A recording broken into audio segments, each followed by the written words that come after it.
Uffe Elbæk, as the chairman of, or the leader, it's not chairman, the leader of the newest party in the parliament. There are other parties around, out in the country.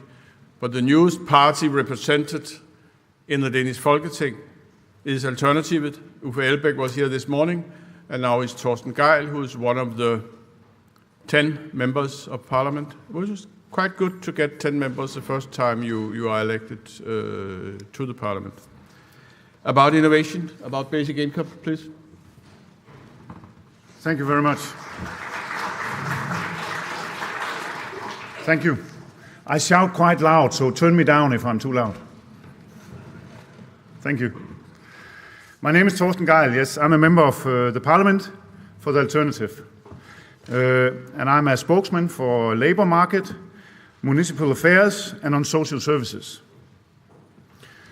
In the Alternative, we follow the pilot projects about basic income with very great concern and interest.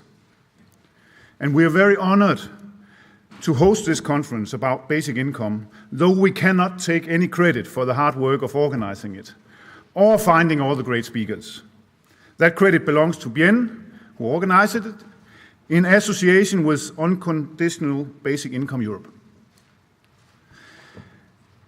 In the Alternative Party, we think that basic income is one of the most interesting social and economic visions of our time. And in our formal political program, we have a vision that will bring Denmark closer to the idea of basic income. But what I am to talk about is not a basic income pilot. When I see the great passion Guy Standing puts into defining the rules for basic income pilots, I think he would beat me up if I called our work a basic income pilot. And he would be right to do so, because it is not. But we see it as a very large step for a whole country in that direction.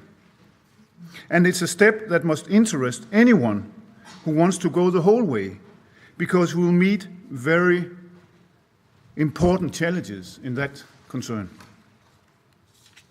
So instead of basic income, I will call our political project welfare benefits without requirements. In Danish, kontanthjælp uden modkrav, overførselsindkomst uden modkrav. We want to give unemployed people their welfare benefits with no requirement. It means that we want to give all unemployed people their welfare benefits without forcing them to do anything in return. To make you understand why that is so important, that vision is so important for our party, I'll have to give you a little background. Right now here in Denmark, as in many other European countries, we have a situation where we take over the administration of people's lives when they become unemployed.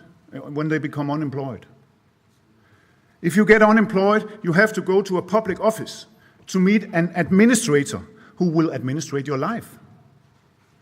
The administrator will force you to look for a certain number of jobs, no matter if they're interesting for you or not, no matter if they're relevant for your life or not, no matter if they are hundreds of kilometers away from you and your family and your network. The administrator will force you to work for a company for your welfare benefit.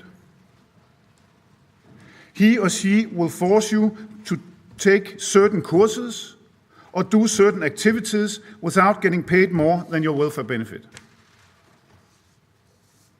At the same time, the Conservative government in Denmark lower the welfare benefits to make the employed look much, much harder for a job. Sorry, the unemployed. They lower the welfare benefits to make the unemployed look much, much harder for a job. It means in these days, thousands of people receive letters from the states telling them that the economy will be reduced. They'll get less money. They'll receive less money than before. It will result in huge social problems for families and kids, and we fear that hundreds, maybe thousands of families will end up without housing because they cannot find houses with low rent in Denmark. It also generates another problem, and that is that the government makes a false storytelling in the society saying that unemployment is here because the unemployed are lazy. They keep suggesting, they keep saying that unemployment is here because the welfare benefit is so high that people do not want to work. That is not the case, and it is quite easy to find facts that proves that that is not the case.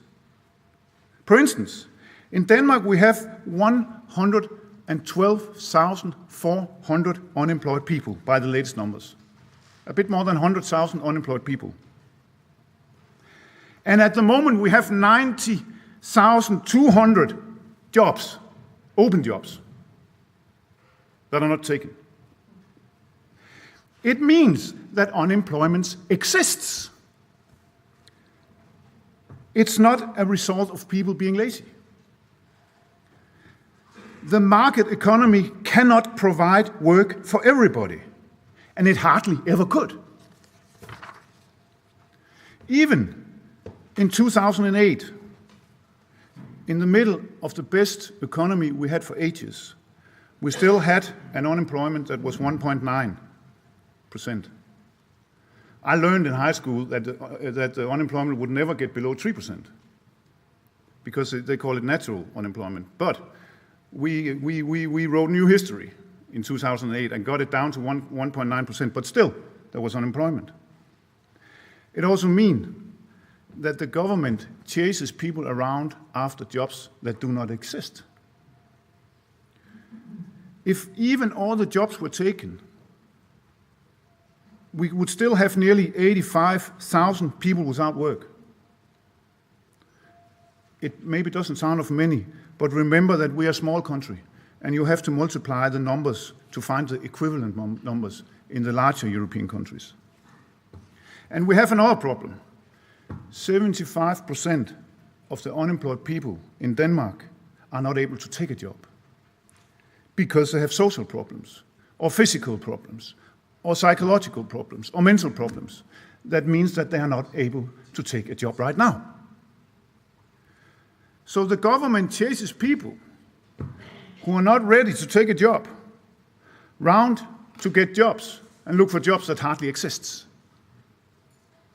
That's the situation of the Danish welfare society today, and that is a shock for people who might get unemployed after maybe 30 years of hard labor. Yesterday, you were a hard-working taxpayer. Today, you're lazy. Yesterday, you had a job. Today, your life is taken over by an administrator. That is the reason why we in the alternative want to set unemployment free. That is the reason why the alternative wants to give welfare benefits without requirements. Kontanthjælp, overførsel og indkomster uden modkrav.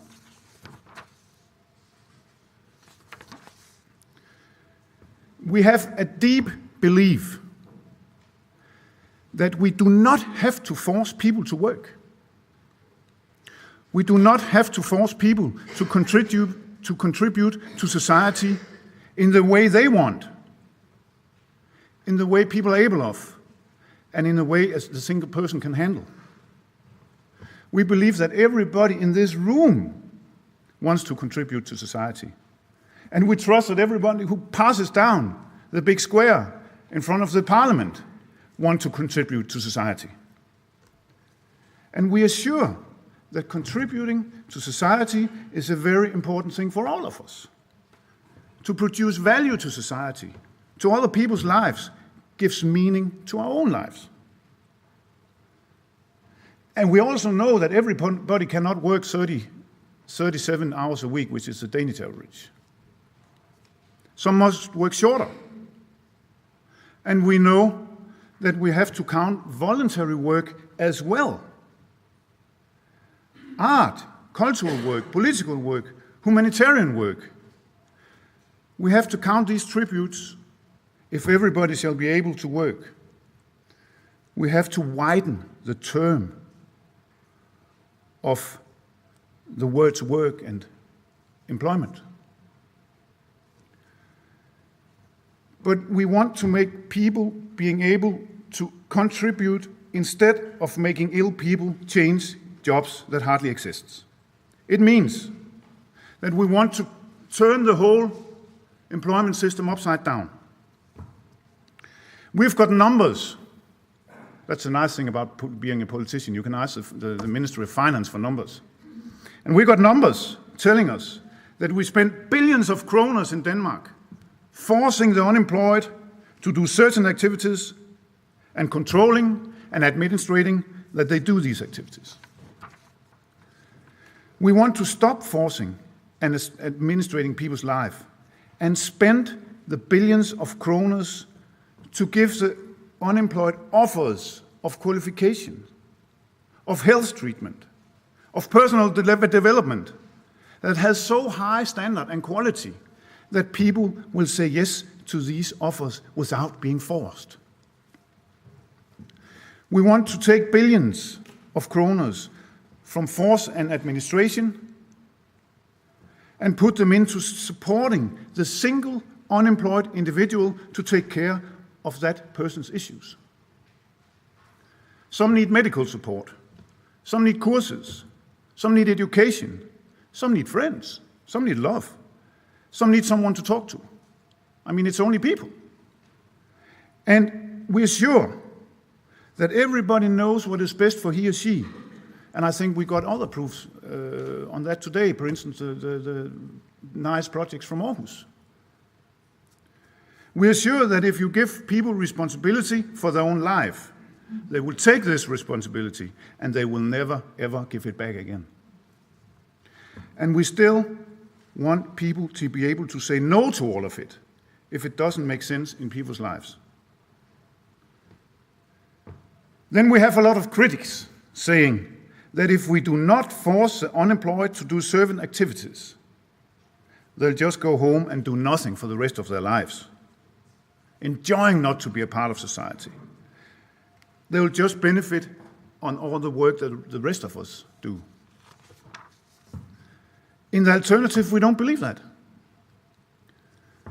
But we cannot say for certain that 1 out of 1,000 for a period of time will not sit back on the sofa and do nothing. But if we make the rules and the laws to control 1 out of 1,000, we make life a nightmare for all those people who really want to contribute to be a part of society. We cannot make rules that tries to control 1 out of 1,000. We have to make laws that support the desire to contribute to society for 995 out of 1,000, 99. But regarding this dilemma, let's face some of the challenges that we see introducing welfare benefits without requirements. Kontanthjælp uden modkrav. As I told you, we have maybe 60,000 unemployed people who have social problems, physical problems, mental problems that keeps them away from contributing, that keeps them away from being able to have a job. These people are used to getting administrated. So what will happen if we suddenly leave these people alone? Many of them have spent half their life fighting the system and the people who want to administrate them. Many of these are expert in trying to keep the public out of their lives and keep the administrators out of their lives. Will they be able to take the offers that we can offer them to get a better health? Will they be able to take the offers from society that they could actually benefit from? Or would they be so suspicious that they will say no to everything just to protect their new freedom? In the alternative, we want to set people free. But that is not the same as giving up on people. that is definitely not the same of giving up on the group of Danish citizens that are dependent from receiving a hand from the rest of the society. So we feel deeply responsible to do all we can to help people to solve their problems, the problems that keep them from contributing to society. And we are not sure that the best support is to leave them alone with their problems. Therefore, a lot of people, when we succeed in introducing welfare benefits without requirements, which there's a huge interest about in Denmark, a lot of people will then still find us knocking at their door, offering them help to get fresh, help to get well, help to develop themselves and their working skills. The great difference is that they can say no, and they can say no again, and they can say no forever if they like. That also means that the day they say yes, they'll take the responsibility themselves to change their lives. And that's the only way to do it. People have to take back the authority of their own lives. Another challenge we have is the rate. In Denmark, we have a lot of different social benefits and welfare incomes. Many of them are controlled by the state. It means they're paid by the state. That's where we can start, providing them without forcing anybody to do anything. And then we have the payments controlled by the unions. Then we have to be very, very humble and negotiate with the unions. How do we do this? How do this become a part of the Danish tradition of solidarity? And I will not go further into that today because I would like to. I'm listening about what happened, what the unions are saying today, and what you're saying, all of you, about that issue. And there are many more other challenges, and we'll meet them and we'll listen carefully when they're discussed in these debates here. So let me repeat that this is not a basic income pilot, but it's an attempt to make a whole country take a big step down that lane. And our intention is to learn and to study results. And that's also why I'm here today. I'm hosting this conference to learn. And we are to learn about that future that forms itself in front of a Danish society that has implemented welfare society without requirements. I feel that the other, at least the progressive parties, are beginning to listen. They have some internal discussions they have to take. But I feel, and that's the most important, that when we front these issues through our social medias, and we have a huge social media communication, the interest, it's maybe the biggest interest of any issue of the alternative. Both the interest for welfare benefits without the requirements and the interest in basic income is nearly even bigger. But that is what makes me optimistic. That is, out among people, there's a very huge interest in this year. Much bigger than there is in the moment in the parliament. And that's always a good sign, because we politicians, we know that when people want something, we better give it to them one day. So, this was me. Thank you for your attention.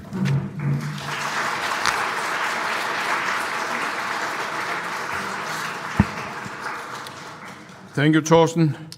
As you said, it's not basic income, but handing out cash with no strings attached has some similarity. No requirements, you said, that's basically the same. It's believing in people, believing in it, that people are responsible as individuals, and therefore it's possible.